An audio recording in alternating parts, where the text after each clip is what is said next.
All right, and we're live. We are. So, are you? This is us being not professional. Are you going to leave your background, your office?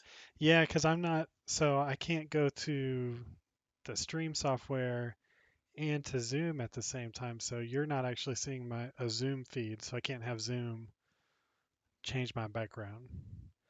There are Hmm. I think there's other plugins I can use to change my background Yeah. um, to get it directly in here, but I didn't have time to figure Mom, that one out yet. mom. But this way you get to see the stream, Yeah. It's kind of cool. which I So like. if you drag up like IMDb or something to talk about or to hunt for something, I can. Oh, okay. Word. I Yeah. like it. Yeah. So when you're like asking, can they see this? Like this is what everyone's been seeing. Awesome. Well, this is getting just deeper and deeper into Funland. Well, let's get started, shall we? All right, let's do it. I am Joseph. This is my good friend Marshall, and we are not professionals. Nope. As you can tell, one of us has a background and one of us does not. And Joseph, I have to say, I am very sad at myself right now for being extra unprofessional. Oh So yeah? I took a whole page's worth of notes and I Oh left it. no. I left it at work. Oh, that's okay. I actually just rewatched that movie and finished it up about 20 minutes ago, which is why I'm a couple minutes late because I was running around trying to get ready for this. But golly, I'm really looking forward to this.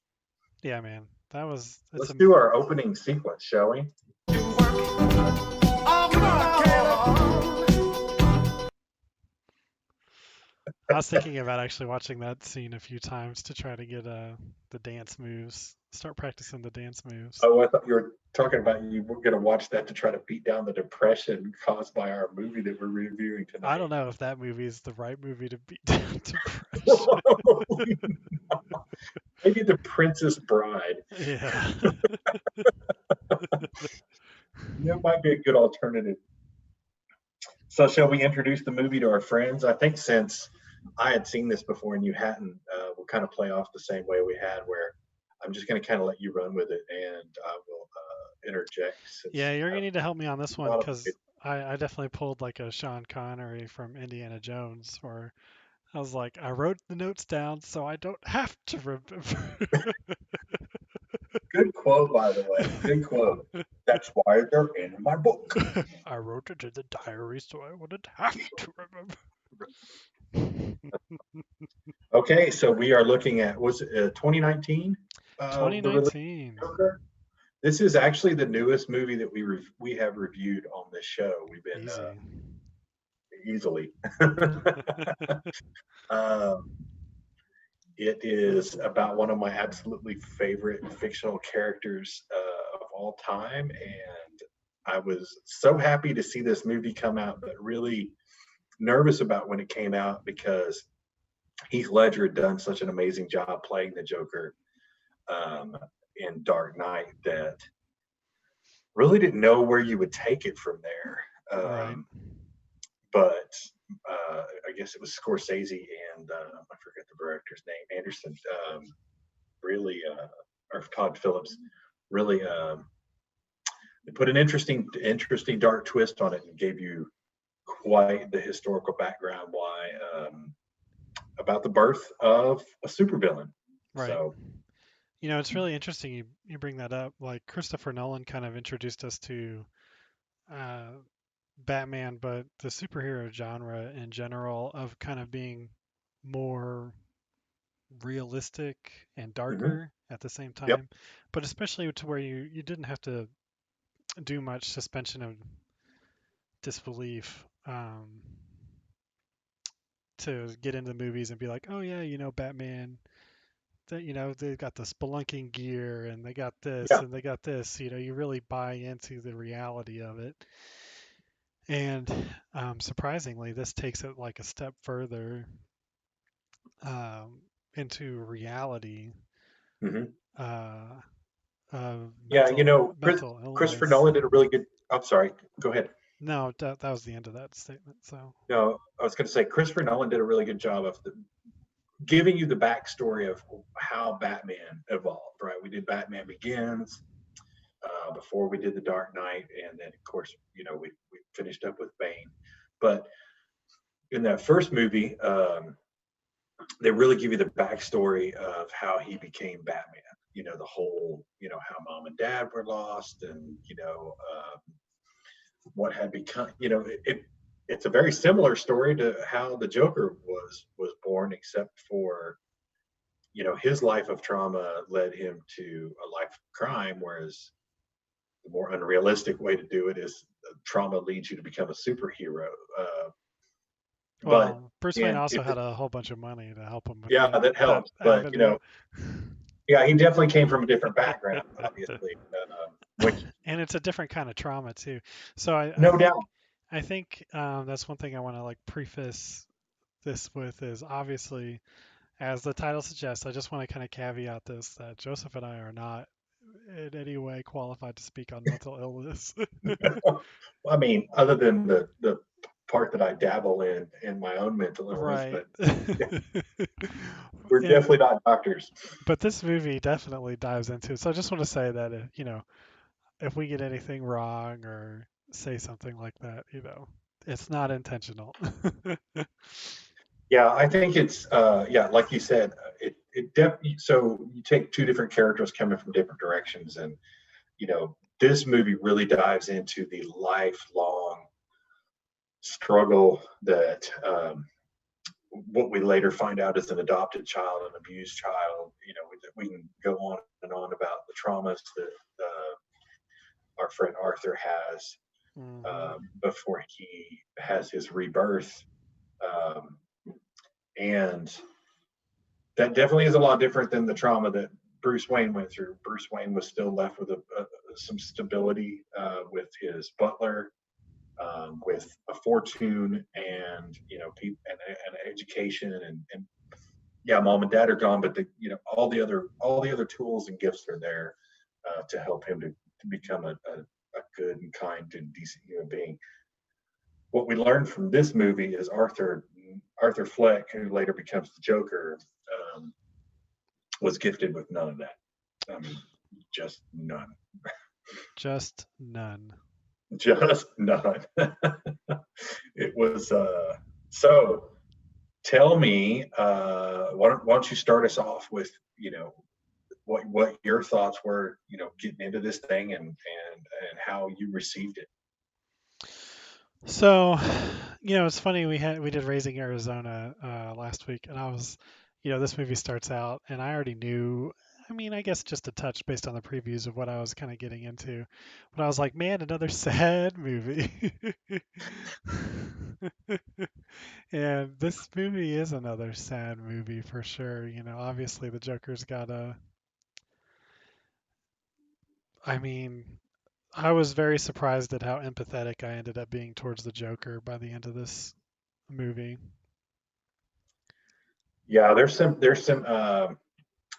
key scenes that, I mean, there's consistently key scenes throughout this thing that kind of show you the level of trauma in this guy's life, but and kind of you know there's just so many, like, I think the hot term around now is like cringeworthy. There's like these terribly cringeworthy scenes where you're just like, oh my gosh, like in the comedy club, that was hard to watch. Even one of the very first scenes when he's on the bus and he's trying to play with the kid, he's trying to be a nice guy. I Right. think that's the really hard part to realize is for the first 30 minutes of this movie, before he's really faced with a life or death situation and he does something about it, you're empathetic. He's a nice guy. He's 100% sweet. empathetic. I He's a mean, sweet young man. the movie starts out with him getting beat up by a bunch of kids. Yeah, He's just sitting there twirling a trying to do his sign job. and and he gets bullied for his trouble, and it's just, then you're immediately on his side, which is obviously on purpose to get you on his side. And he's got a sad story. He's living with his mom, who's obviously ill, fading a little bit, and taking care of her and bathing her, and he's working his little crap job that he actually enjoys, being a Yeah, that was clown. it was really sad whenever he lost the job, and he was basically, I think we would all beg for our jobs to some degree, because we value our position, but it's rare that you would beg for your job because you love doing it. Um, so Yeah, I and don't know. he was that stunk too, because he got the guy's like, why'd you steal the sign and you just left? And he's like, dude, I didn't leave. I got mugged. I got jumped and they Why stole would this. anybody jump you for a sign? That doesn't make any sense. And then the next breath, he's like, why would I steal the sign? He's like, I don't Yeah, know, just give it back. yeah, it's nuts. It's nuts. And the whole story is just heartbreaking when how you get there. So he gets jumped at work. And Hmm. you were talking about some of the cringe moments, and there's 3 times, and I hope I can remember all three. 3 times that I paused the movie and had to kind of like collect myself Oh, really? to get through the spots that were really cringy, in my opinion. Yeah. And so the first one's pretty early on. So he gets jumped by these kids, and so one of his coworkers gives him a gun, Hmm. and he's just like, "You can owe me." Yeah, you can give me back for that. No big deal. But you obviously need this. and Right. and then his next gig is at a children's hospital, Oh, like when the gun falls out at the children's hospital. cheering up kids. And dude, that gun falls out and he starts chasing it. I had to pause it right then. I had to collect Yeah. myself, like, oh, like, what is going on, and what am I like, what's the reaction going to be to this? And like, Oh my gosh. I had to collect myself and kind of get Terrible. myself in order to just deal with what this movie was going to put me through, with him dropping a loaded a loaded gun in the middle of a children's ward with kids all around and nurses. Hmm. And he's like, oops, tuck it back in the jacket. He's dressed as a clown. Nobody Don't tell tell. nobody. Nobody tell. I was just like, oh gosh. I love when he tries to explain it to boss. He's like, It's a "No, it's a prop. part of my new act." It's just part of my new act. And he doesn't buy it at all, which is great because why would you buy that? Yeah, I think yeah. So give me cringe worthy moment number two. Okay, so the next one was is definitely at the comedy club. Uh, Comedy Club was tough, right? I love what the director did with the neighbor. Like he actually had an interaction with this neighbor in the elevator, right? Where they Right. did the I hear the kid, you know. And that's another thing that I think is really interesting is there's you can probably go back and count a dozen times that there's references to this guy being suicidal, right? Oh, He even dreams absolutely. about killing himself on the Maury show until And at the beginning, when he's in his first session with the psychiatrist, and she has to see his notebook, then, and the highlighted portion is, I just hope my death makes more sense than my life. yeah. And I also think it was very interesting how childlike his writing is, and like he misspelled cents hmm and as in cents, like hmm pennies. And maybe that was subconscious because it's like that's how little value it is. It's cents because it'll never make sense. yeah, I You can wondered read into about a that. lot of that, but hmm and then but yeah, so he obviously has some delusional stuff, and he's crazy. And, I think it was very well done how they introduced the card because really early on they do a great job. The director does a really great job of introducing to you that he has this laminated card, so when he's doing his uncontrolled laughter, he can pass it to somebody and be like, This has nothing to do with how I feel. I've got a disorder and I can't control myself. So just please bear with me, so to speak. Right? Yeah, and as part of like, there was a whole bunch of times watching this movie where I forgot I was watching a movie about the Joker The villain Joker. from Hmm. Batman world, and every now and then you get reminded of it. And that was one of the times that I actually got reminded of it, where you're kind of like, what a great character thing is that he has this uncontrollable, crazy laugh. This genius. I love that because And the the way cartoon Joaquin character, like, Phoenix did that laugh. oh, it's uncomfortable.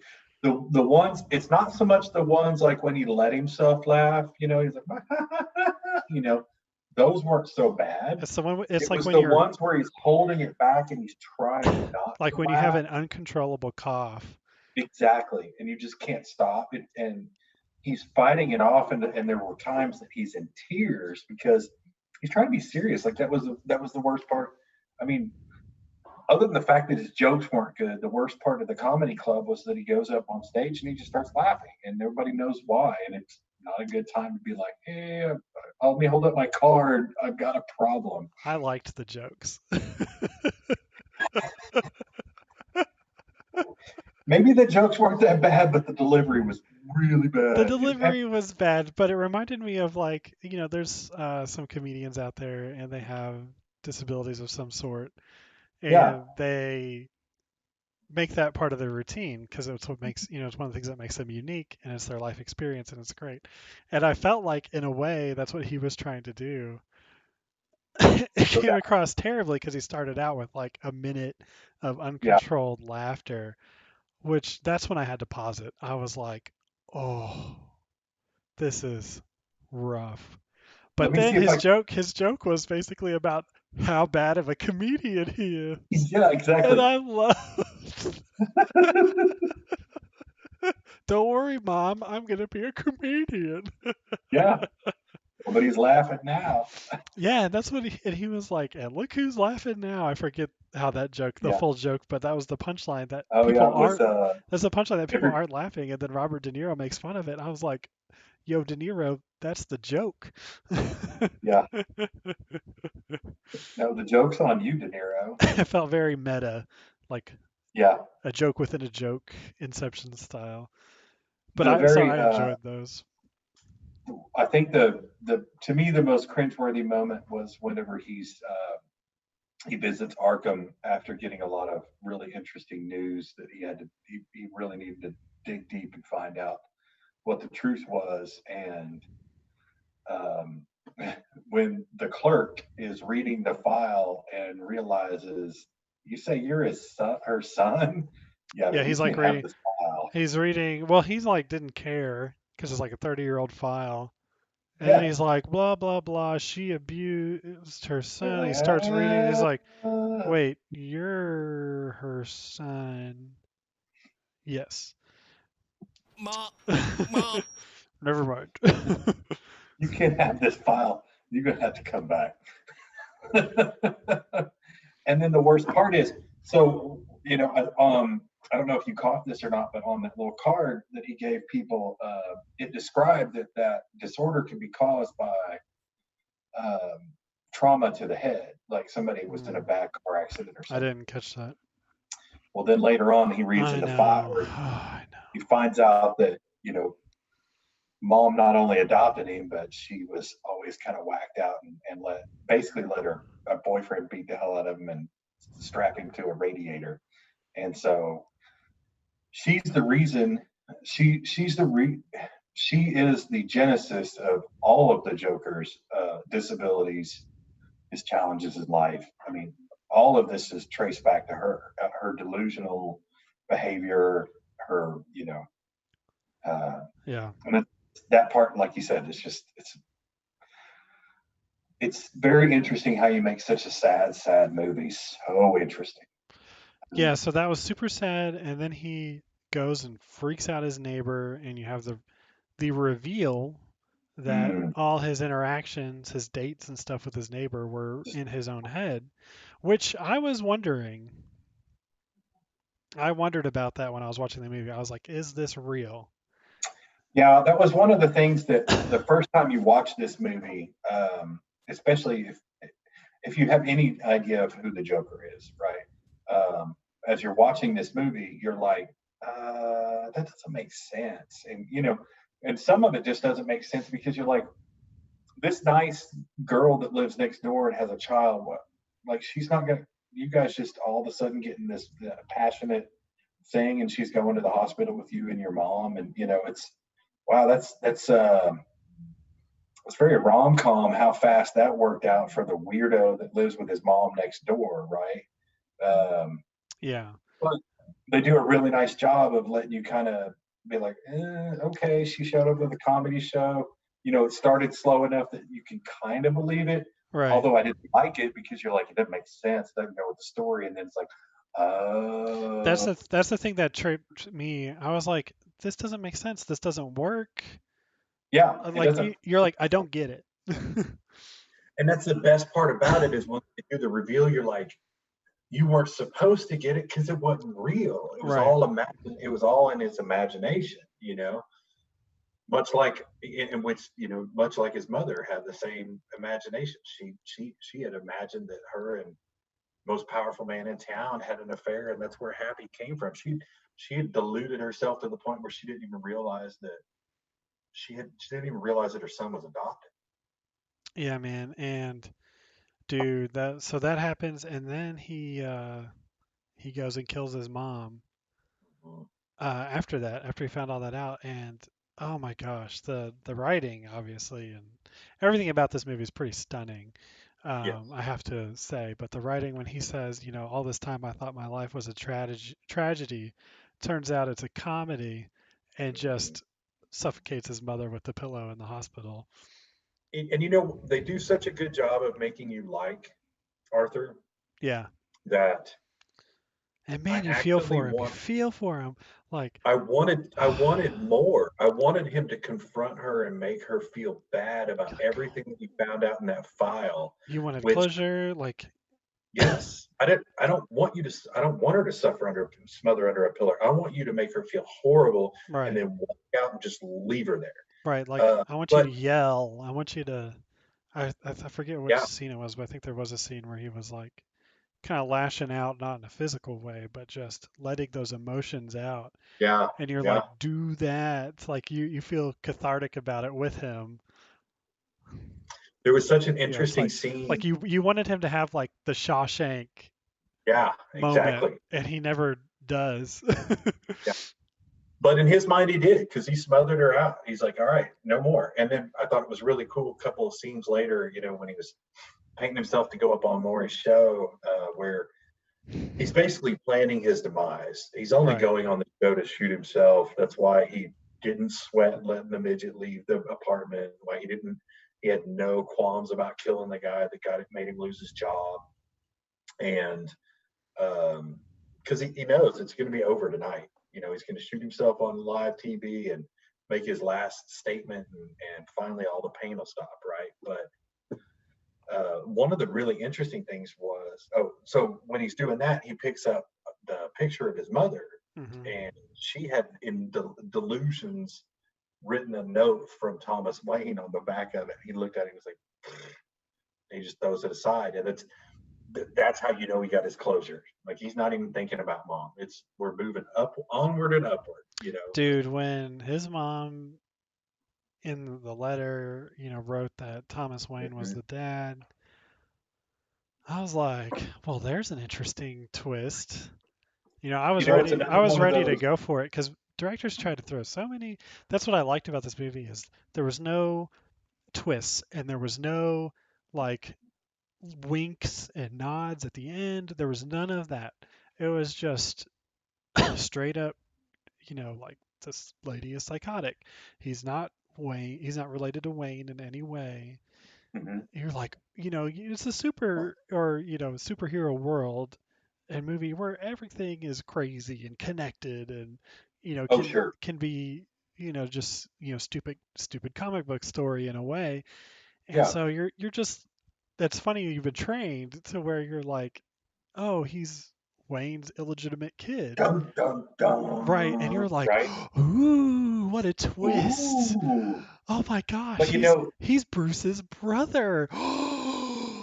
Like but you know, I do love that. Much like the girlfriend element, right? They taunt you with it, and they let you play with it in your head right. until they snatch it back out and say, "Nah, no, no, no, no, we're not doing it." You Right. know? So like when he goes to the silent movie orchestra to confront Thomas Wayne, I was Yeah, like, boom, this is where Bruce's parents die, and it's the Joker yeah. that kills him. I was like, easy. It goes into the story. This is cool. This is extra backstory. Nope. You just get a hard dose of reality. You know, another thing that we've seen in multiple Joker iterations that sometimes it was the Joker that killed Batman's parents, and sometimes it wasn't. Um, I always thought it was a little hokey to make it the Joker that Have it be killed. that connected. Yeah, it's too much. It's Hmm. exactly what you were talking about. It's too hokey.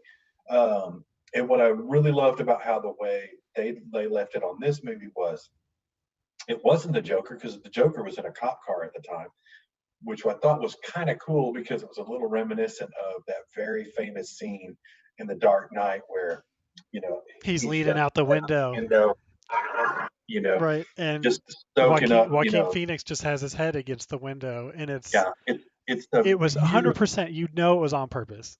It's a Just nod. There's no way that's a coincidence. It is a beautiful nod to Heath, and I really really liked that because in my mind Heath will always be the Joker, and mhm. I'm of a certain age where the Joker's just he'll always be part of my life, and so I'll always be tied to Heath's Joker. But um, sorry, I kind of skipped around there, but I don't even remember where I started because I got turned off on the Heath thing. Oh no, I He was love in that the it cop was car.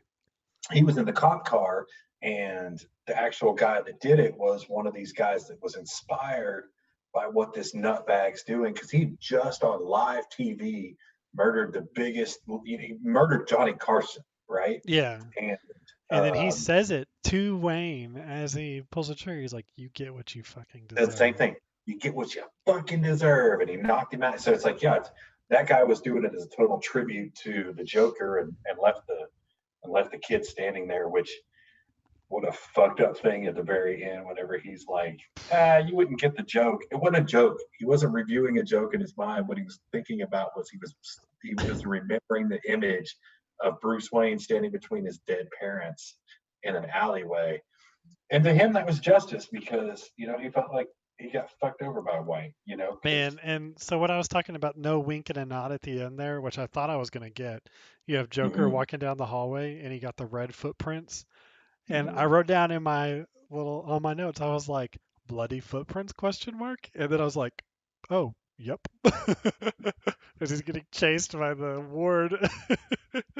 Yeah, I saw somebody that had reviewed this movie, and he had said that the cleanest, best ending to this movie would have been in that scene where he's talking to that psychiatrist in the hospital in Arkham, and she goes, "What are you laughing about?" And he does the mental picture back, the flashback to what it is, and he's like, "It's a joke." And then he sees that picture in his head, and then he goes, "You wouldn't get it." That would have been a great place to just go black. And that's not me saying that's some other guy I read a review on had said that, and I was like, oh man. And so when I rewatched it tonight, I was like, before he starts singing, the theme song from the show, and then walking out in the hall with the bloody footprints and running around being chased by the orderly, I thought about that and I was like, man, that would have been a clean ending. That would have been just like sing, when he goes, you wouldn't get it. And he was thinking about Bruce Wayne standing there between his parents who were dead. And that would have been a clean ending. But again, I can't take credit for it. Somebody else said that. But yeah, I don't So, I liked the ending we got because this whole oh movie yeah, it was still really good. because the whole movie you're set up to be on his side. Right. And so you feel like you got another win. Hmm. You Yeah, got a he is. very messed up win. That's a very, that end scene where he's being chased by the orderlies because he's got bloody footprints because he obviously killed his therapist. Right. There's no. It doesn't take much to infer that.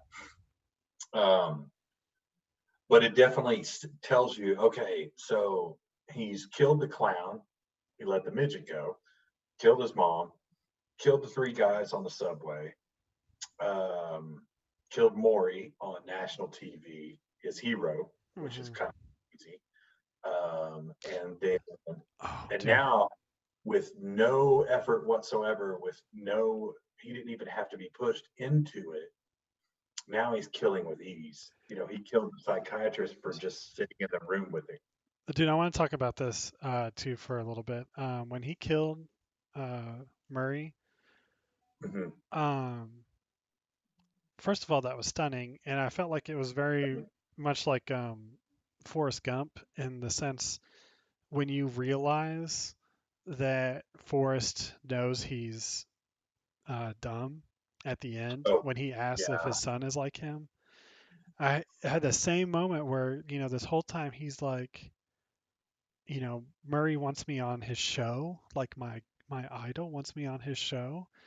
And you even wonder in the hospital when he sees him playing his clip on the TV, does he realize that he's being made fun of? yeah. You don't Yeah, know. You don't know. The whole you're movie, not you don't sure. know. And then he gets there and he's like, why am I a bad person? And he's like, because you played my clip. And you're like, yes. Yeah, he goes, because you played my clip and you had me on this show just so you could make fun of me. Yes. I was like, You're like, yes. oh, you do get it. Yes. I was like, yes. I was so happy And that. then, like you said, you get one more little clue of clarity that maybe Arthur's mind's not as clouded as you think. Maybe he's not as simple as you think. Whenever he says, "Let me tell you one more joke, Right. sucker." What do you get when you take a lonely? What did he say? Hang on, I wrote it down because it's beautiful and it'll be quoted for a long, long But by the time. way, the Joker was only $10 on Amazon Prime to buy it. So Oh, I watched it on HBO because I got the so the option subscription. was like I could watch it on an HBO trial, or they didn't have it for rent, or you could buy it for $10. I was like, "Eh." Easy. What do you get when you cross a mentally ill loner with a society that abandons him and treats him like trash? Get what you fucking deserve. And that's a Oh, beautiful line. And it's what's really beautiful about it is he knows he's mentally ill. He knows he's a loner. He knows that society's abandoned him, and he knows that society treats him like trash. He even had his social worker taken away from him. He had his medicine taken away from him just because of budget cuts. And I don't know if the director was trying to point out. Um, I mean, let's be honest, and this is where we are not professionals. So I will state that one more time. Let's be honest. A lot of your homeless society is mentally ill. And when we did have larger places for the mentally ill to be treated, there were a lot less homeless people. But now we don't fund those things anymore. So they're just left to do the best they can, and maybe they wander into the Jesus house or some kind caring place that will give them a place to sleep and a hot meal now and then. But it may, I don't know if that was the director's way of taking a jab at society for abandoning these people, but we obviously have as a society, right? We don't mhm. take care of the mentally ill, not nearly to the degree that we should, but and it makes a good case for it, that maybe we should take a better look at how society treats those less, It's an interesting cause and effect study, I guess you could say. no doubt. Um, that if society took better care of him, he wouldn't have started this thing where society is lashing out at the system. because it's more than just him that's feeling like they're being abandoned by society. Yeah, I think there was some interesting things about it's funny when this movie was made because there are some parallels to you know What's going on right now? to today, and I think this thing was meant to really I think it was supposed to be set in 1981, 1982, something like that, which makes sense with the cars and the scenery and the outfits and the clothes and stuff. It's obviously not modern day because it wouldn't make any sense to have Joker's origination story be anything less than 40 years ago. So it's the setting is right, and that's probably about the time that this our society started to abandon programs like that where we took care of our mentally ill and started to phase stuff like that out. And but it is very timely in the sense that with Black Lives Matter and all the civil unrest that we're dealing with today.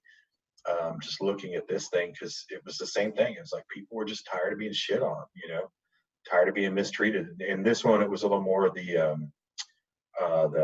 lower class was pretty pissed off at the upper class for having the one percenters, so as we would call them today, for having everything, and everybody's hungry and looking for jobs, and they can't even get the fucking trash off the streets. It's uh, I enjoy pretty it. interesting.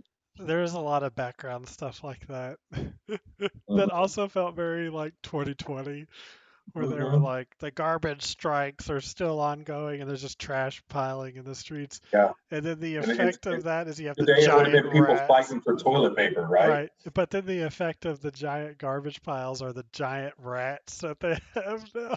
And you're just like, it's like when you heard the news for like a week about the killer bee or killer hornets that were Oh, coming. the killer hornets. You're like, And then 2020 is what? like, meh. Yeah, what? Being buried in trash isn't enough. We have to have super rats. Oh, and then the Donald Trump of that time is like, don't worry about it. We're going to introduce super cats. It'll be amazing. They're going to be the most amazing cats you've ever seen, and they'll snatch up the rats, and it'll be beautiful. And then we'll get the super dogs. To get rid of the super cats, some scientists will figure out how to get rid of the super dogs because it's too far down from me. But it'll be beautiful. It'll be the best you've ever seen. That's your president, not mine. Oh, Oh man. so where do we go from here, man? Oh, there's a few things I still want to talk about. So I thought it was interesting, and I mean, you could argue it's very relevant again today. It's really interesting how relevant it is. But like, um, the three guys he kills on the subway were sitting there beating him up. Like, it's an easy self-defense case, Easy. especially since he had already gotten beaten like a couple days before. Unless you're mentally ill and you just got fired from your job bringing a gun to a children's hospital. Right, but it'd be interesting. It'd be interesting to see how that played. Just if you could isolate that one incident and see how it played out in court, where now he got beat up on the job, and so now he's afraid, and he's keeping a gun on him because he just got walloped in the street. He's got bruises all over his body, and then it happens again where he's on the subway. He's got his mental illness and he's laughing, and these guys start beating him up, and he shoots them out of self-defense.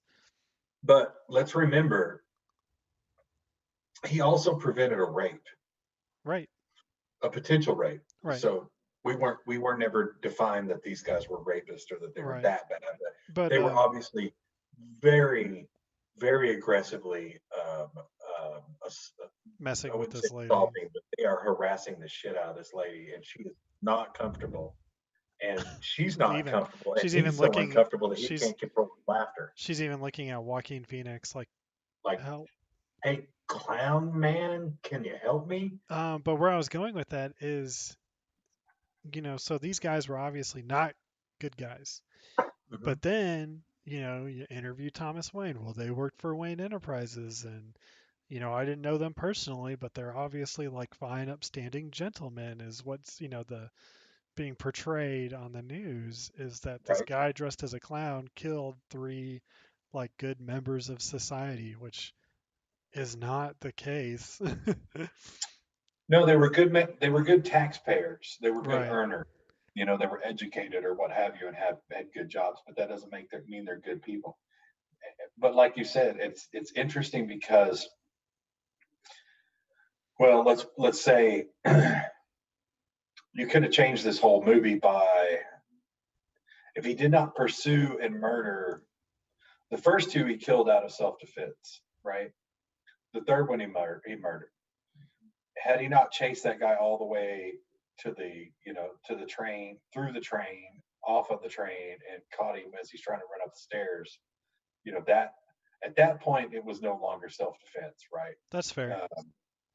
But if he had just stopped and let that guy get away and he got arrested, it would have been interesting to see how that court case would have played out.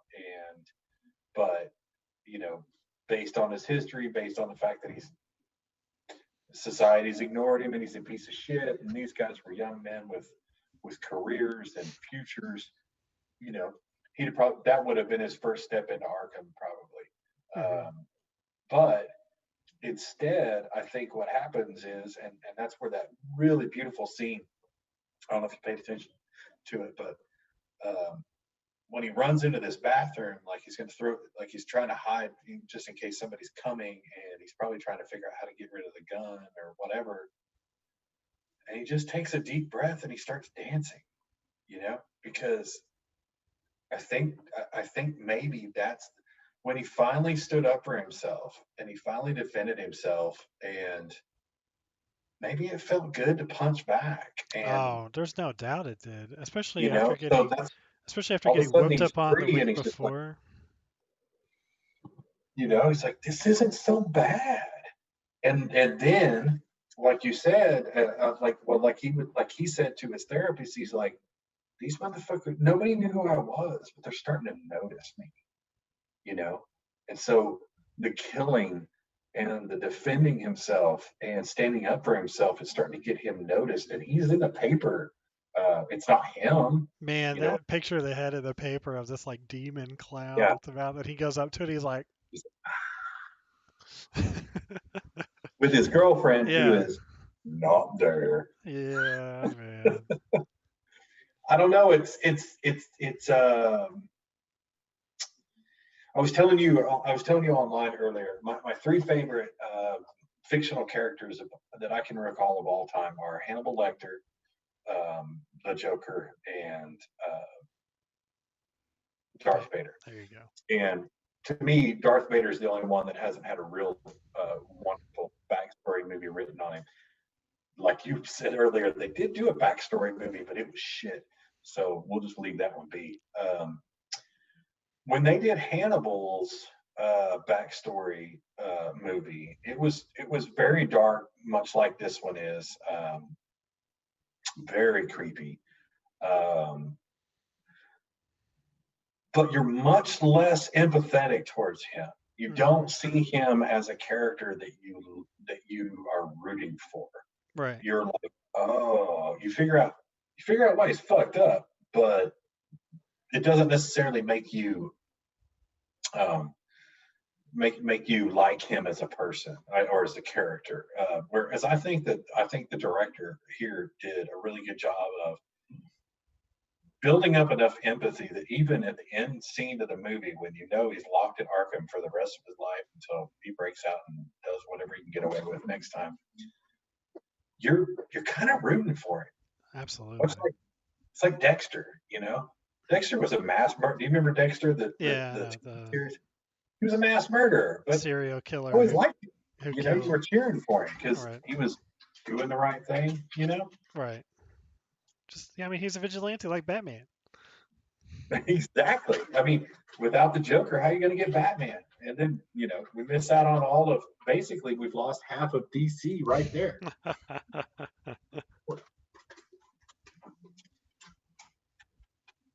Oh, did I tell you? And I'll tell all our fans tomorrow, or I guess here in about 3 hours, is my anniversary. I've got me and my beautiful wife will have been married for 7 long years.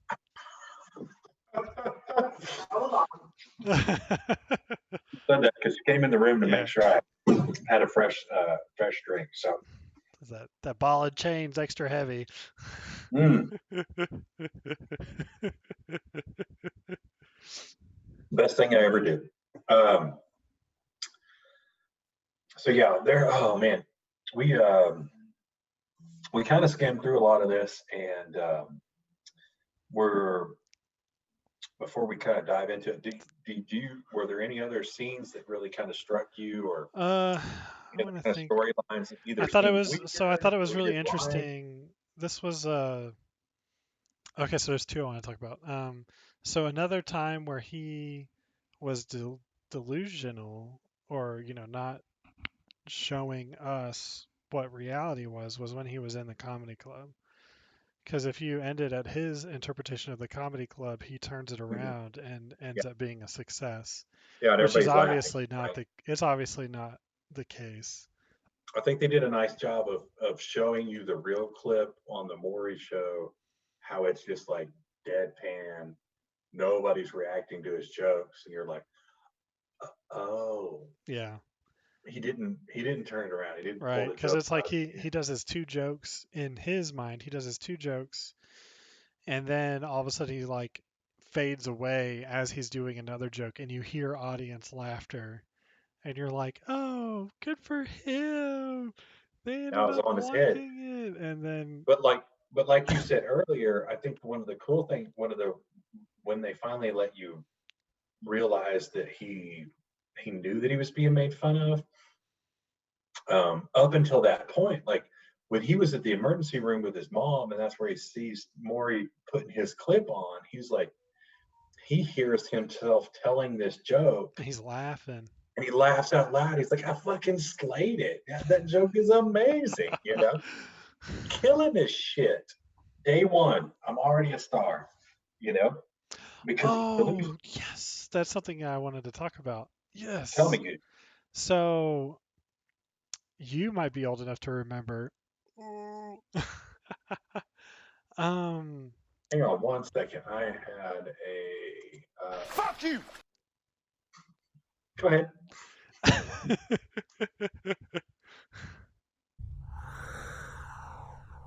We both know I'm going to have to kill you now. it's even on theme this week. It's even right. No, but so I thought it was super interesting how, Murray brought him on there to make fun of him, right? So there was I don't know if it was either in the 80s or the 90s, but there was a lady on reality TV show who had a guy on, and because they misled him, he ended up killing his friend and committing suicide. I think I remember something about that. I don't. I couldn't tell you who he was or what show he was on, but yeah, I remember There was this they lady show. they I kind of remember. drug him through it so much and embarrassed Well, him so much. yeah. So what happened was, I mean, so this was like early 90s, late 80s, around there, I think. Um, same time. I think they were definitely aware of this when they made this movie. Sure. Um, it was I mean, definitely in the they even threw in forefront. the Dr. Ruth character, right? Right. It was definitely in the forefront of their mind. And so, um, what happened was this guy has a gay friend, and, Mhm. back then being gay was a lot more taboo. Uh, Yeah. and then he was on, and they called him up and they said, like, hey, a girl, wants to confess that she likes you. Are you willing to come on the show? And apparently he was very skeptical, didn't want to come on the show.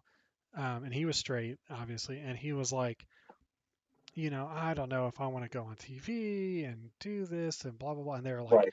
they're like, it'll be super, clean, paint you in a good light. It'll be great. this beautiful. No, Jay. Nothing. Thanks. It'll be like this beautiful lady wants to confess that she likes you on our show, and so they like persuaded him, kept like feeding what he wanted to hear, saying it was going to be a really great experience for him. He gets on the show, and it turns out his gay friend is going to tell him that he's got feelings for him. So they completely Mm, blindsided him, embarrassed him, and then kind of did this taboo thing to him yeah, at this time. I mean, with the way society is, this would basically be like saying, "Hey, you're racist, and yeah, here, like, will you be racist with me?" and stuff like that. Society has shifted to where like now that's the taboo right. thing, and that's what it was then. It was a really taboo thing, and Hmm. I think like within 3 hours of the show, he shot his friend and then shot himself. Mm, Like just went off the rails because of how embarrassed and yeah. stuff he was by it. And there was like, big lawsuits and stuff like that. Yeah, I think that actually, I think there were the lawsuits that followed that thing are basically why um, they rewrote the rules to where producers can't try to trick somebody into that because they were found, the show was found liable for what happened to that guy and everything else. So for good reason, right? Hmm. But um, yeah, that's tragic, and this this really reads the same way, right? Right. Because That's one of the things that when this happened, that's like what I wrote down in my notes is I was like, oh, this reminds me of this story a yeah, ton. because in 1982 they don't give a fuck. They're just trying to get a laugh, right? And if it's at this guy's peril, I mean, Yeah, he's and nobody. a lot of these daytime shows, they don't care about the people on their show like they pretend to.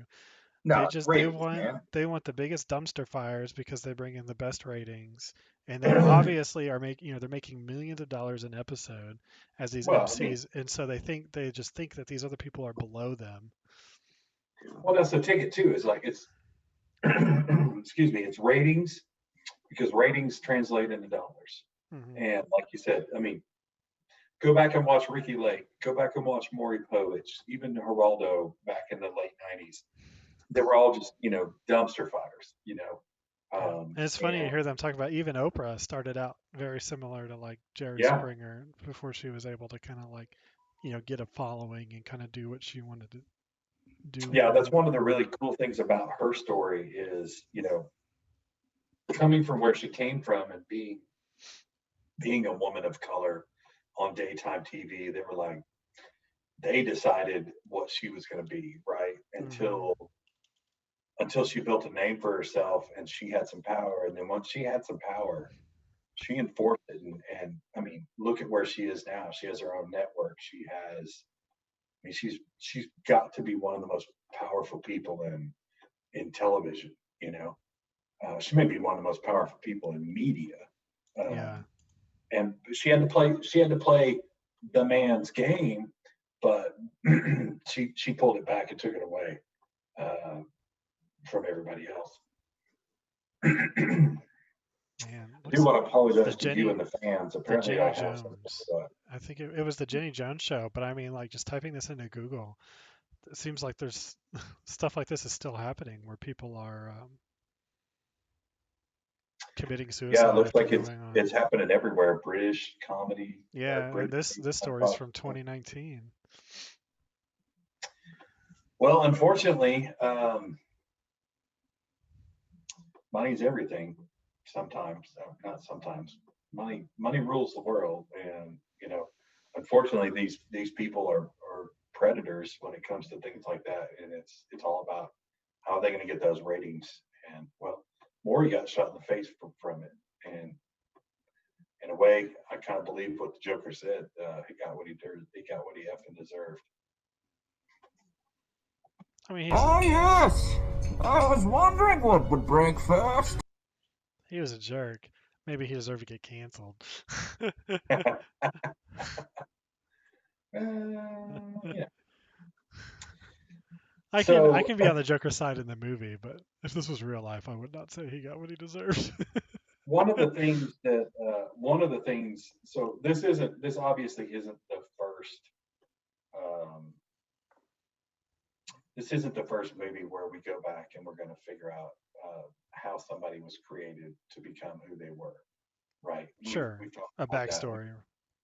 We saw the backstory movie. We saw the.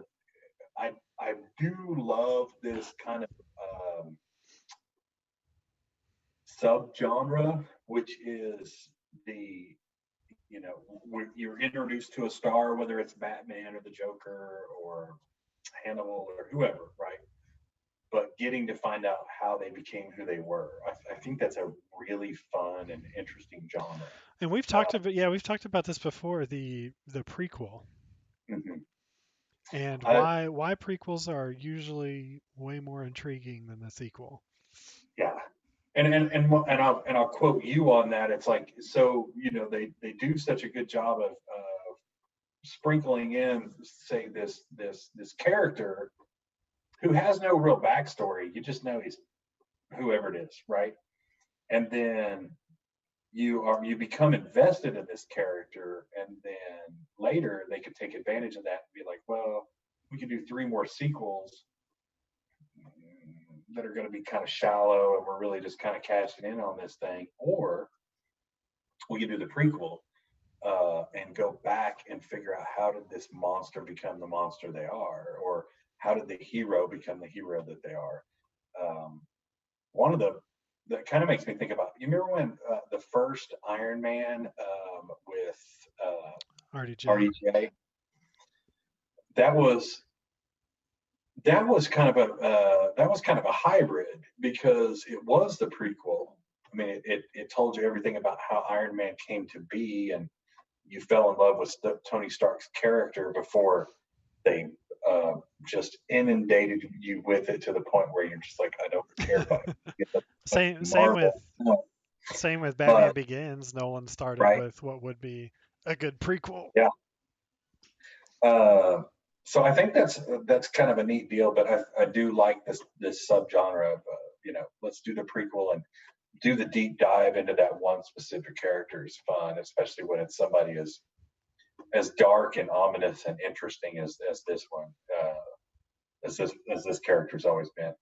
Like I told you earlier online when we were chatting, um, I dare anybody in Hollywood to go back and do a Joker style prequel and tell the story of Darth Vader, or a Hannibal style prequel and tell how Darth Vader was really made. And unlike that I mean, what's funny is goofy Hollywood or that goofy Disney version you they could did. even start that like literally right after the last of the prequel trilogy.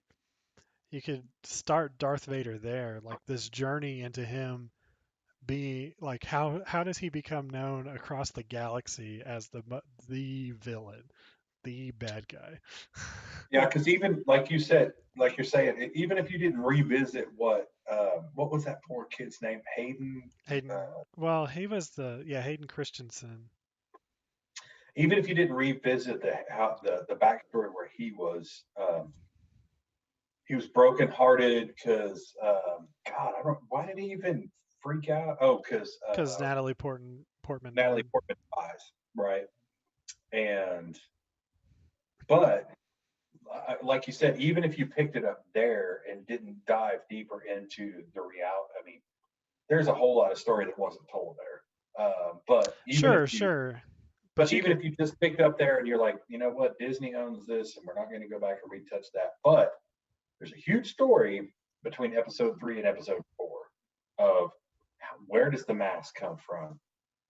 Show us how the hand was built. How did he get so deep into the dark side that he why is becomes Lord his Vader? why is his reputation so Yeah. Why is he feared? I mean, he's not. I mean, nobody gives a shit about some dude that lost his wife and whatever, right? And then how tell the story, and then you could go into the towards the end of that movie, you could go into the story of how Leia ends up where she ends up as one of the twins, and how Luke ends up where he ends up as one of the twins, and then you can pick up episode 4.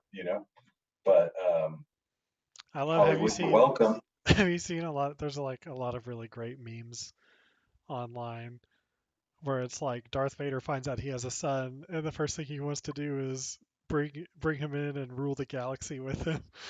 Yeah, He's like, "Come join me, son."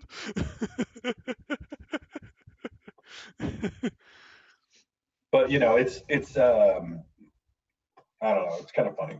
It's I've just that's he's that's kind of been my anti-hero for all time, and I always thought, especially after they redid the first three, or when they did the first three, I was like, you sons of bitches. And then, like I was telling you earlier, it's like they did such a beautiful job with oh, what's the fat guy that made the chef? He was the producer and writer for the Mandalorian. Oh, Jon Favreau Yeah, made the movie The Chef. Got it. right. And Iron Favreau, Man. yeah, that's right. So Favreau takes his power and influence and does the Mandalorian because he's like, I don't know, I always like Boba Fett. And they never really told a story about where Boba Fett came from. So I read a really Although it's interesting. not Boba Fett, it's his family or his Right. His lineage, creed. and Um, they made a whole series. so I read a really interesting thing about like a outside perspective of why Jon Favreau's Star Wars world is so effective at capturing audiences like the OG trilogy was. And it was really, especially over the most recent trilogy and that Disney did. And they pointed out that Jon Favreau, he's a real big Star Wars fan, obviously. Um, but what he did is he looked at the source material that inspired George Lucas to make Star Wars and used that as his inspiration instead of what the especially the most recent trilogy did, which was they used Star Wars as their inspiration. And I felt that that was like a really good piece of insight. Yeah, it would be interesting to kind of go back to the movie we were reviewing today. It'd be interesting to talk to the director of the Joker and figure out where his. I mean, I think Scorsese being part of this thing, you don't have a lot of choice because I mean, there are many cues and throwbacks to like Taxi Driver in this movie, but it would be interesting to see kind of where his influence for building these characters came from, right? Because uh, he's the one that put it on. He's the one that put it on film and had the vision of how it was going to look and smell and sound. What is that? I'm looking at what this director has directed, and I have no idea. Not the Joker. It's none of his film. He did old school.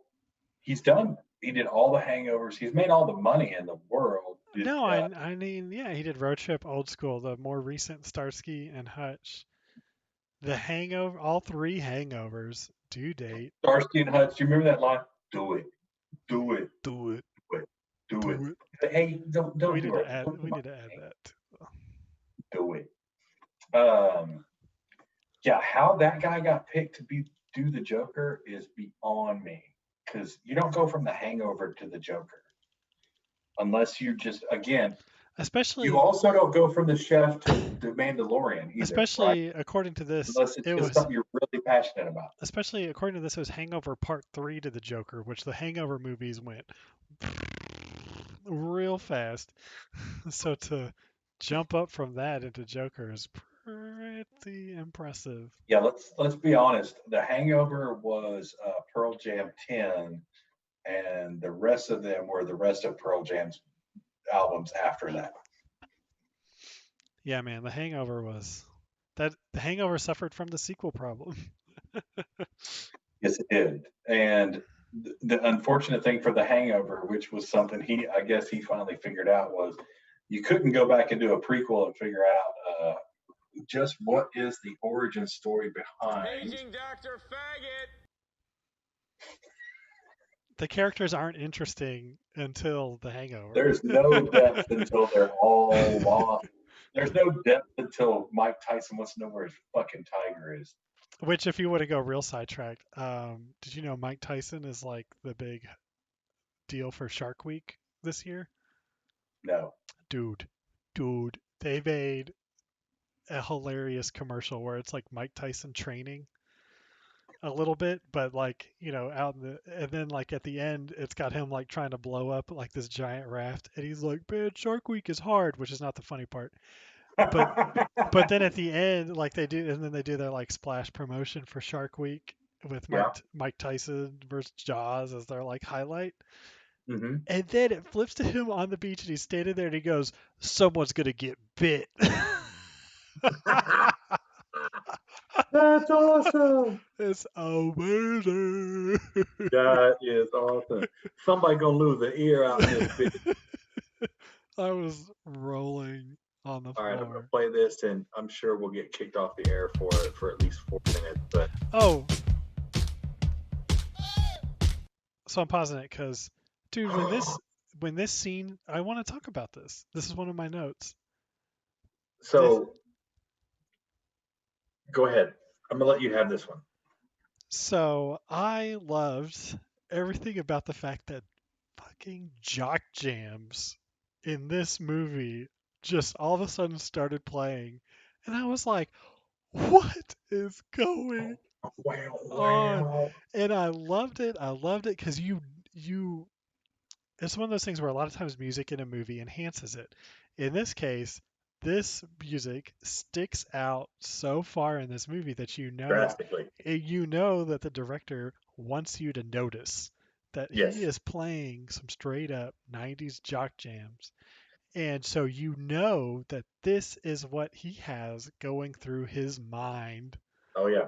This as is a rebirth. This is when he's really born. Like there right. was This is so the soundtrack this to scene his and the moment. scene leading up to it where he's dyeing his hair, when he doesn't have a wig anymore, and he's not gonna hide behind a wig, he's not gonna hide behind a mask, but he's gonna dye his hair green, which Joker's always had green hair and a purple suit. And what happens? He shows up at the top of these ridiculous stairs that we've watched him climb 15 times in this movie, and now he's coming down in his new outfit, new look. This scene with the Yeah. jock jams and him walking confidently. We're no longer hunched over. We're feeling ourselves. Yeah. Look at Makeup's on point. Hey,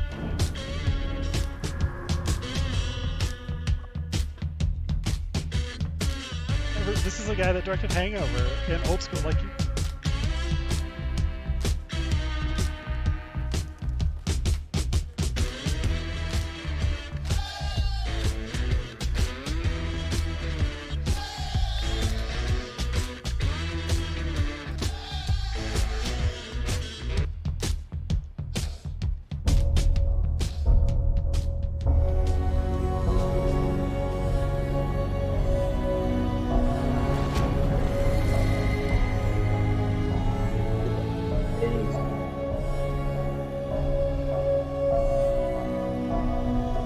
how much therapy has Joaquin had?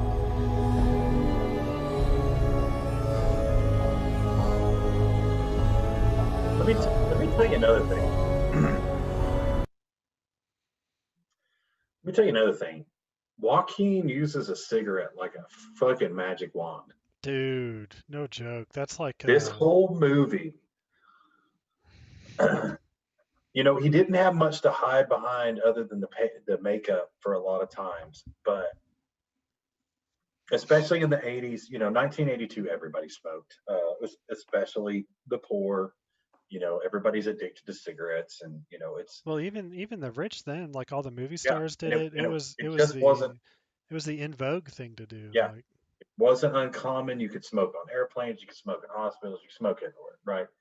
And I don't know whose idea it was, but he had the nicotine stains on his fingers, and they played this thing up to the T, and he used that thing like a fucking magic wand in so many scenes where he took so many little pauses, either holding or pulling on a cigarette, that you're just like, that's fucking dramatic. Like you almost feel like when you're in your living room watching this movie, like you can smell cigarette smoke because it's Yeah, just it's it's in your face, they like it did a used to be, nice like it used to be. yeah. Um, so I do want to talk about Joaquin Phoenix's performance in general, but before we get to that, I want to talk about this. You talking about a cigarette and then seeing these fools up, I reminded me. One of the other scenes I wrote down that I wanted to talk about was is it's just so sad because everyone's been there, right? So he's in front of the hospital smoking a cigarette, and the cops come up to question him, right? And he goes to the entrance and he just walks into the glass door in front of him. And And he's waving at the motion sensor like and come. it's got the big sign on it that says exit only. But I mean, I've been there too, where I recently, didn't read signs and stuff. And dude, like that moment is so relatable where you're just like not having a good day and you just embarrass yourself in front of people and you're just like, really? I mean, I will definitely give again. I give the director credit because you know it is hard to make people empathize with a madman.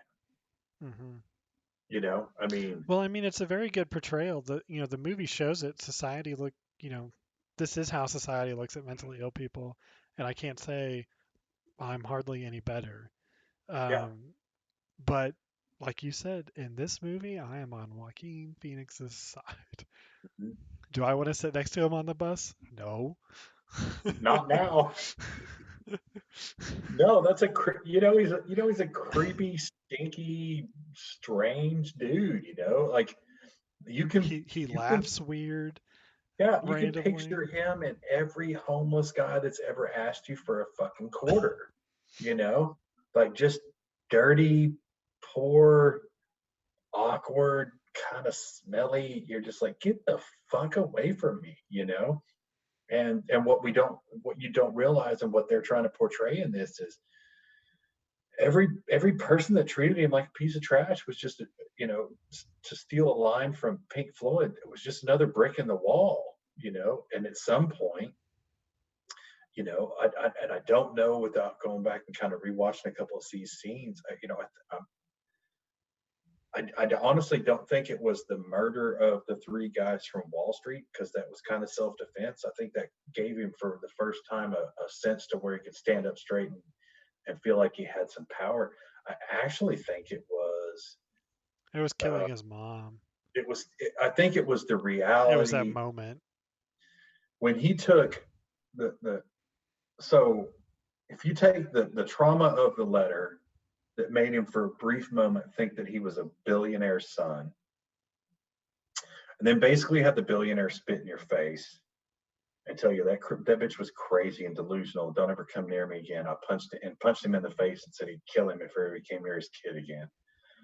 And then on top of that, he goes to Arkham and he finds these records and finds out that basically, mom's a psychopath and has What treated him like shit his whole life. what little bit of a life he Then has it's is a complete lie. yeah, all of his reality is a lie, and then, and his reality isn't that great. So he's been living a lie, and the lie was kind of shit in the first place, and Right. so he just snaps, and that snap is the birth of again what I would say is one of my top three fictional characters of all time. Yeah, I mean that's when he lets go. He kills his mom without remorse, and then No, the two no, cowork the two coworkers come over, and he's just like tired of listening to this guy's bullshit. It just yeah, stabs him to death with the scissors, and then he's yeah, like, "Dude, that scene when the midget can't open the door," I was like, phenomenal writing. "Ah, Can you imagine being in that position? You just watched one no, of your no." coworkers murder your other And coworker. then he You walks didn't by even him want and to he go over goes, there. "Bleh." You didn't even want to go over there in the fucking first place. But the big guy wanted to question the crazy guy about if he's getting drug into this thing. Dude, when And Joaquin Phoenix, the like again, the self-awareness that you don't expect, like scaring the midget as he walks by. Yeah. Yeah, I don't yeah, know I'm which crazy and I just killed a guy, so he's gonna be scared of me. And I don't know which is more uh, dramatic, is the fact that he was like that, or the fact that when he finally does unlock the door for him, he's like, "Hey, you were always the only one that was really nice to me." And with the other guy's blood dripping off his face, Kisses him. kisses him on top of the head, says, "Get out of here." Incredible. So Fucking great, I just realized great 30-second scene right there. the dude, that scene reminds me of I don't know why it popped into my head because the scene is not the same at all, but it reminded me of like Boondock Saints in a way, but it doesn't make sense. I was like, that's what popped into my head, but it doesn't make any sense. But like when they kill the cat, it's not even close to being the same thing, but that popped into my head for some reason. Boondock Saints is one of those sad movies that you think like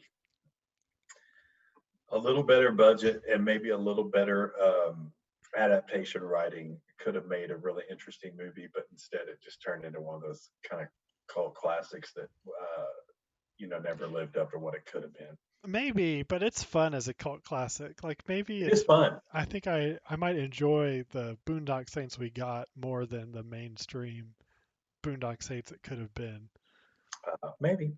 Yeah. Maybe. I mean, it's one of those for the ages that it's it was. I mean, like it had its Willem Dafoe just going full Willem Dafoe.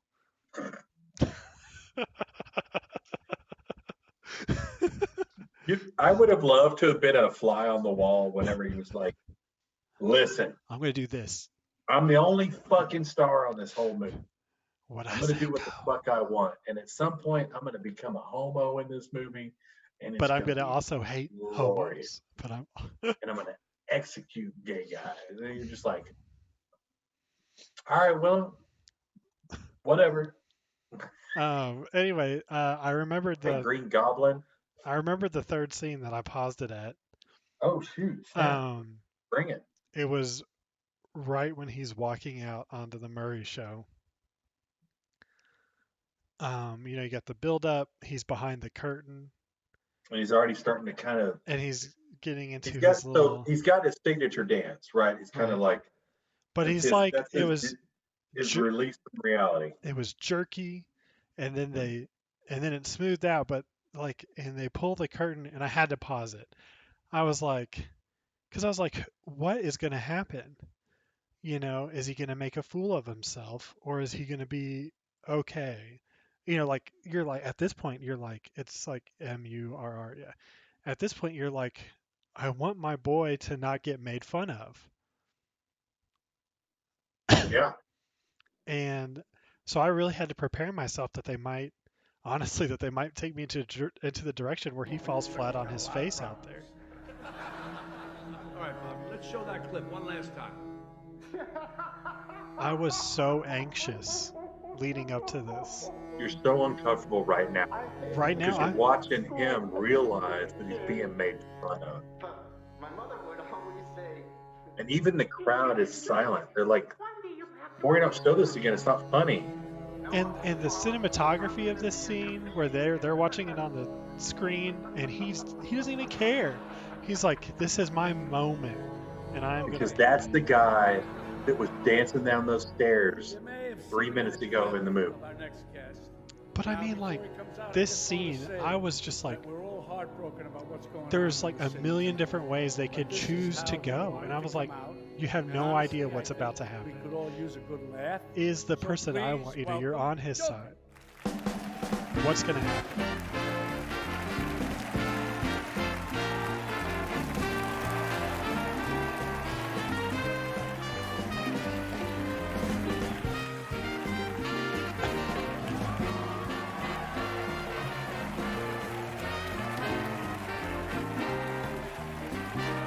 Nails the handshake.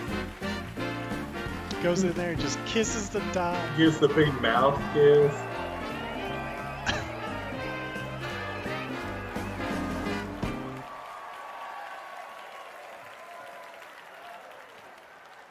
brushes off the chair. Are you all right, Doctor? I love how they went to the Well, that grainy, was like quite an 80s entrance. TV look too.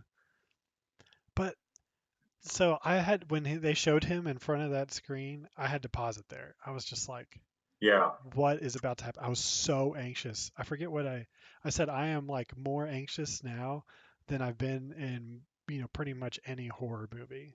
Like Hmm. what's about to happen?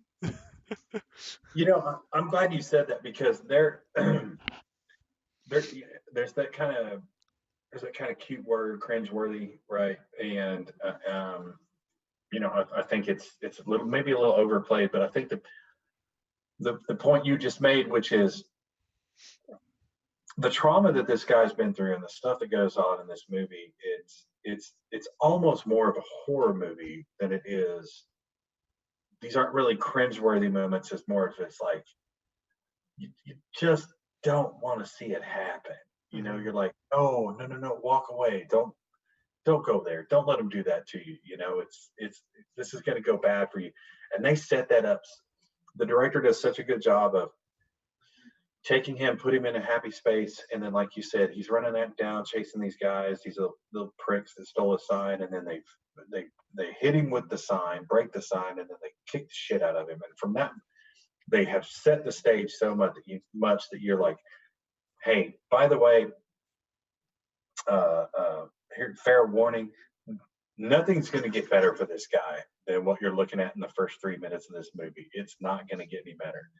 And so you're already set up for, oh shit, and then it just happens over and over and over in the 2 hours of this movie. Like, don't think that this is a feel good movie that at some point everything's going to work out for the Joker.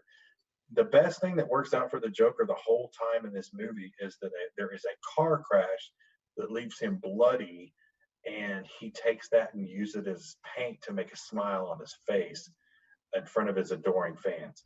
That's the pinnacle of this feel good film. And that's all I got. Yeah, man. Yeah, I was glad I remembered that, how that Yeah. lead up Oh, to that scene made me feel. I was like, what is and I about would, to happen? and we talk about casting weekly. I don't think you could have cast a better. The first time I heard Joaquin was going to do this, I was on board. I'll admit I was on board. I wasn't. And again, I think a lot of it had to do with Heath Ledger, and I was like, "What is Joaquin going to be able to bring to this?" And then Man, just got to I remember the gladiator. thank you. And then I remembered before I saw the movie, I remembered I may have even caught Gladiator on like TNT on a Saturday, or something, and there's some really fucking creepy scenes between him and Lena Hadley that Hmm. um, show you a dark side that you're like, oh, hang on. Now, if he can tap into that, maybe, maybe. But I didn't have real high hopes. But again, you couldn't have cast a better character to play him, and I think they did a really job. Honestly, the only slip I saw in all of the casting, and I hate to say it, was Robert De Niro. Yeah, I don't know. It's I mean, he did okay. He did fine. He played that role just fine, and he was kind enough, little it showy enough. it would have been better if you weren't distracted by the fact that it was Robert De Niro. Thank you. I think that character could have been 50 other guys, Right. and you could have enjoyed it maybe more, but maybe because of how much this character, you remember the first time we are introduced to the Maury show is Joaquin Phoenix and his mom are kind of snuggled up together watching it because that's their kind of routine, and he dozes off, and this is actually the first time we get to see that he has this very very delusional dream state, I right? had to go back when that happened actually because I had it on, on my side monitor, Hmm. And I was like, did I miss him going on Yeah, the show? yeah. So he's got these very vivid daydreams, and he looks at Maury not only as kind of like his comic hero, but As a father he figure. he dreams. I mean, they literally said it on the movie. He's like, man, I'd give up fame and Hollywood and everything to have a fucking kid as cool as you. He's like, He's like, oh, oh, damn. hug it out, Dad. Yeah, because I mean, let's be honest. I mean, and then when we learn his backstory, it's like this kid's been looking for a father figure for his whole life.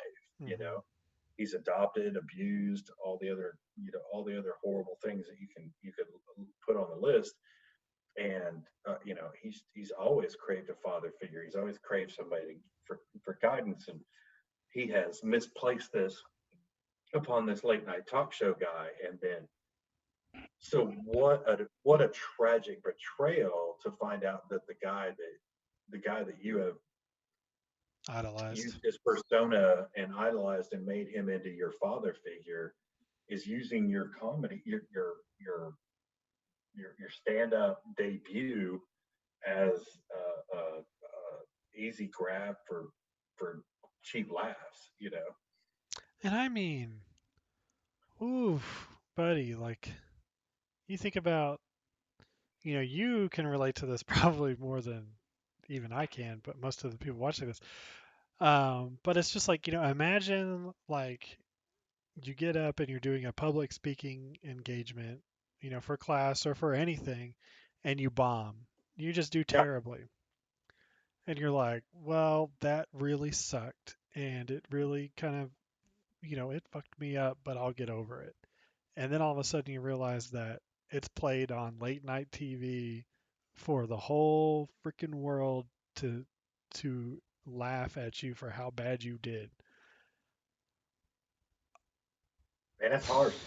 And then you even add on to that, man, like to find out that your hero is one of the people that's mocking you. It's like, Yeah. yeah, it's one of those things. If you found out, oh shit, my 4 minute, open mic night ended up on YouTube and people are making fun of it, that kind of sucks. But then to find out that your hero slash your imaginary father figure is also one of those people that's making money and adding to their fame by mocking you, that's tough pill. So what my esteemed colleague is alluding to is, at the ripe young age of 46 years old, a couple of weeks ago, I tried to do open mic night stand-up comedy for the first time in my life, which is, first of all, it's insane. Um, and second of all, I bombed, and I have been told I'm funny for most of my life, and I've been making people laugh in my company for most of my life, and so therefore thought I was funny. But I will tell you a funny story, Marshall. I think I told you the story about delivering a baby in Haiti. Did I ever tell you that? Yeah, well, maybe another time. Maybe But later. so, which you would think might be the hardest thing you could say that you ever did in your life, was deliver a baby on the streets of Haiti. But I will tell you, those 4 minutes of being on stage uh, in front of the lights and in front of fans, or not my fans, but in front of people, and In just theory, fans of comedy who want to laugh. they just want to laugh. They're just there to see, like, dude, give me your best, and maybe I'll get a chuckle. And you're just like, "Ma." And it was tough, man. I literally felt like this Mop, for 4 minutes. mop. It was hard. That's how I felt This is afterwards. an 81 Honda. How dare you? But and I don't know how that Joseph, why feels. did you decide to do comedy? I know, but I don't have to tell you. Exactly right. Hey, Marshall. Fuck you. That's what Marshall was alluding to. And actually, the next Wednesday night is my last uh, last attempt at stand up comedy for at least a little while. I'm going to try to redeem myself. So wish me luck. I'm going to take this 5 head that you can see on the screen right here and see if I can't do something with it. I've written a couple of jokes and hopefully it won't just completely bomb. But I will say that the other comedians that do open mic night were very kind, very patient, and very supportive. They didn't, and most of them told me they're like, dude, you did a shit ton better than I did on my first night. And I'm like, I don't know how the fuck you ever came back because that was a jagged little pill Maybe to they're swallow. just like the midget and just hedging their bets. Like I'm Can, just can you gonna reach this log for just me? just gonna be nice to the guy who bombed so that he doesn't come and kill me. I just don't want him to take those. Please don't pull those scissors out of that gentleman's chest and stick them in my neck. Can I buy you a drink? All right. Unless there's anything else that we have missed on the 2-hour production of the Joker, we should probably give our 2 thumbs up, 2 thumbs down, and move on to what's next week. Absolutely. I will definitely give this one 2 thumbs up. I'm obviously going to say 2 thumbs up, right? Right. And if we had a 5-star We need scale, to we end up we with need to work on our like scale. I would still say whatever the rating is, it's 100% for me. And I will say I did not expect that because I did not know how we were ever going to. And I will say that I give them a lot of credit considering just how giant Heath Ledger was on the screen as the Joker. For real, The I did fact not that they would expect even there to. approach this within the time period that they did I did after not expect there to he be another died, Joker on screen for a long time. I thought it was very brave. I mean, Heath had not been gone long enough to. I mean, if you think about it, there had not been a Joker on screen since Jack Nicholson, right? Right. When Heath Ledger did it. And so that's at least 20 years since Jack did a really good job. And especially for the time, it was fantastic. Hmm. And I remember when Heath Ledger did it, I was like, we'll see. But it was spectacular. Well, that's the thing for sure. When they said they cast Heath Ledger as the Joker, They're like, everybody, he oh, had never, he didn't have his gladiator role. right. He Uh, had no dramatic chops that we knew of, right? you're just like, I love that guy in his like typecast movies, like in A Knight's Tale. He was fantastic, but he's just, Or you're like, is he the just 50 reasons I hate, the 10 10, reasons I yeah, hate about 10 things I whatever. hate about you, but none of that was Charming, cute, handsome, right, maybe a little dark side because he robbed too many liquor stores or whatever, but always very charming fella. right. Which, I mean, even as the Joker, he was very charming. In a way, yeah.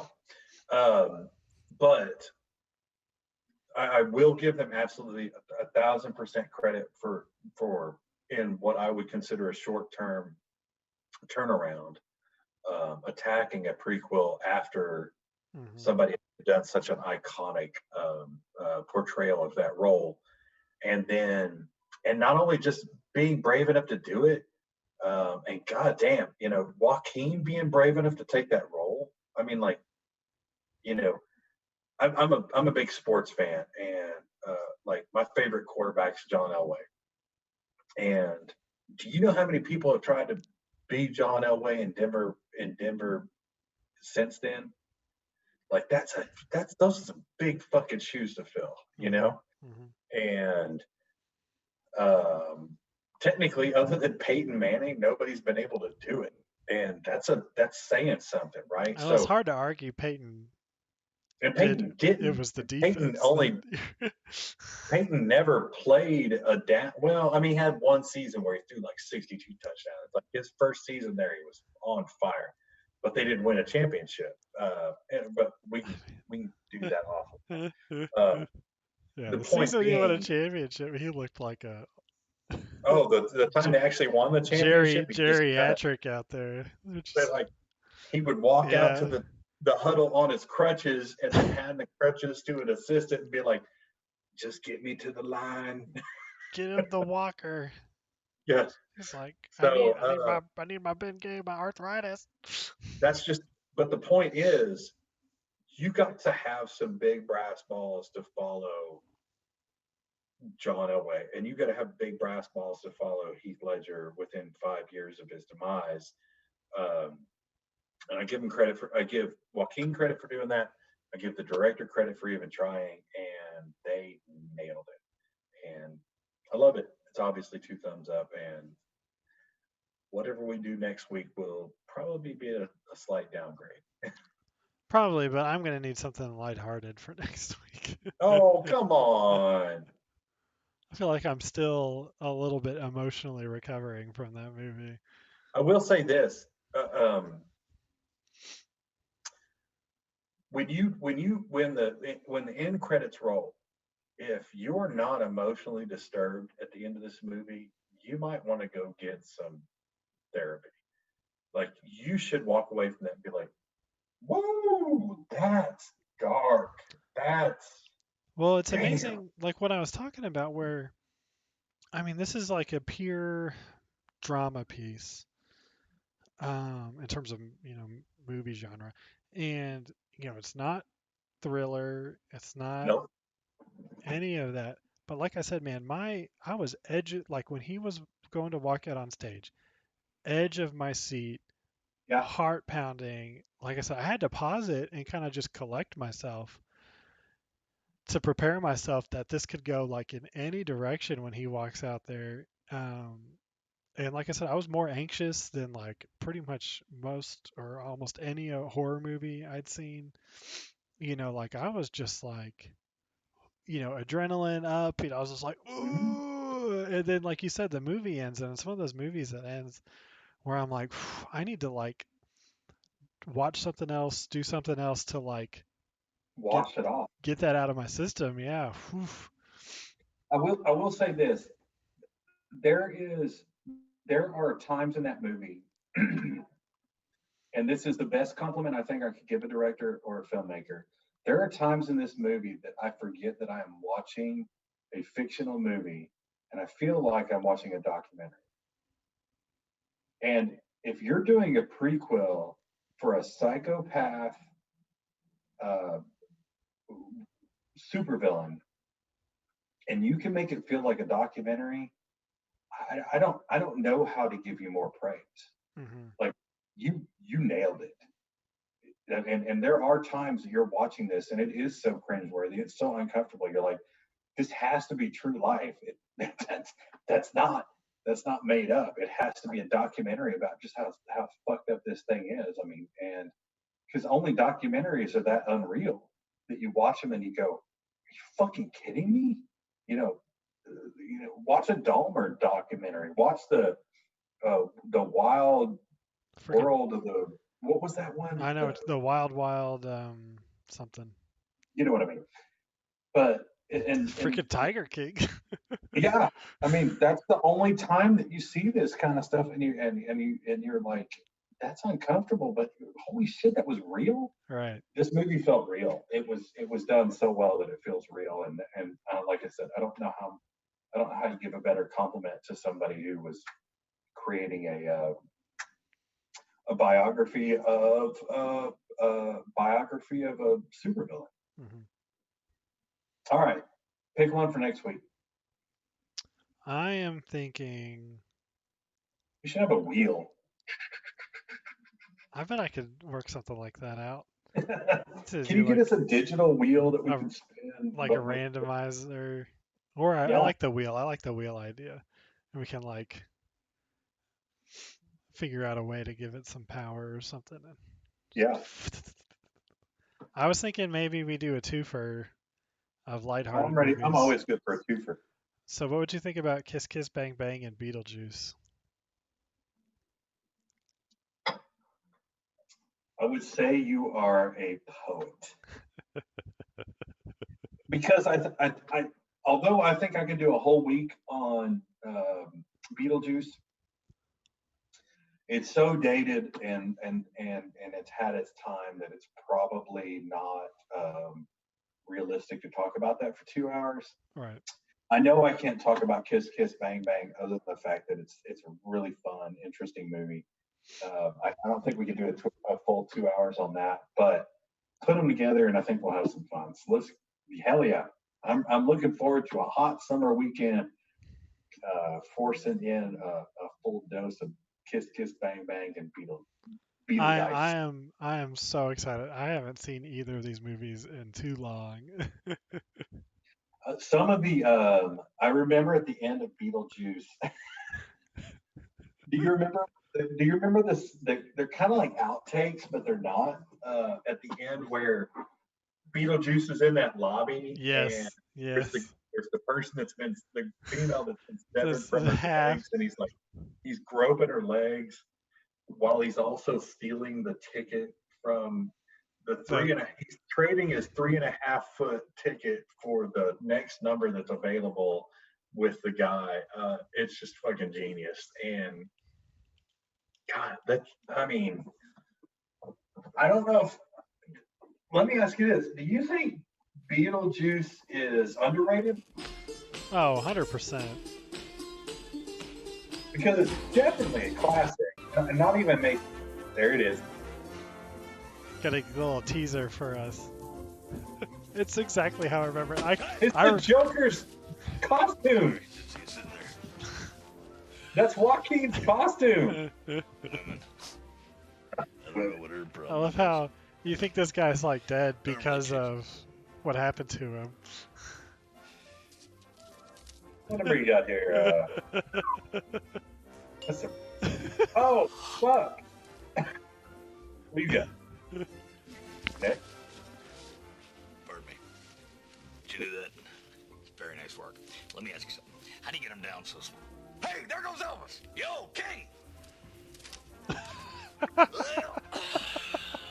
Looks like No, he's just fucking smooth. good thing. Oh, by the way, I got a side note, photo shoot for GQ.